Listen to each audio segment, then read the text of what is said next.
আজকে আমাদের দুপুরের খাবার লাঞ্চ कड़ी चावल কড়ি চাওয়াল খাচ্ছি এই যে প্রদীপ খুব ভালো খাচ্ছি এই খাচ্ছি আর এই যে বয়ে যাচ্ছে এটা কেদার গঙ্গা এই জলই আমরা খাওয়ার জন্য তুলে নেব এই যে কেদারের গঙ্গা এই জলই আমরা খাওয়ার জন্য তুলব। এই যে, এই যে। এই জল দিয়ে এখন আমাদের খেতে হবে, খুব ঠান্ডা, একদম বরফ গলা জল। এরকম একটা জায়গায় আসার একটা স্বপ্ন ছিল, সেই স্বপ্ন আজকে যেভাবে পূরণ হবে সত্যি বুঝতেই পারিনি। অসাধারণ, দারুণ,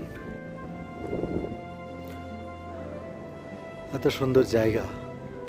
জানি না স্বর্গ কেমন দেখতে, তবে স্বর্গের চেয়ে কোনো অংশে কম নয়। পুরাণে বর্ণিত স্বর্গের চেয়ে কোনো অংশে কম নয়। এত ভালো লাগছে, প্রদীপ শুয়ে পড়েছে। মাউন্ট থালাই সাগর ওই পাশে, তাঁবুর মধ্যে ঢুকে পড়েছি আমি আর প্রদীপ। বাইরে আবহাওয়া খুব খারাপ, মনে হচ্ছে স্নোফল হবে, সেরকমই আকাশটা হয়ে এলো। তাই তাড়াতাড়ি আমরা তাঁবুর মধ্যে ঢুকে পড়েছি। এখন স্লিপিং ব্যাগের মধ্যেও ঢুকবো। এখন সময় 1:50, দুপুর 1:50।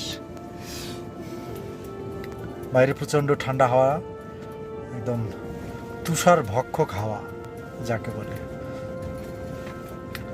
তবে অভিজ্ঞতাটা সত্যি চিরদিন মনে থাকবে।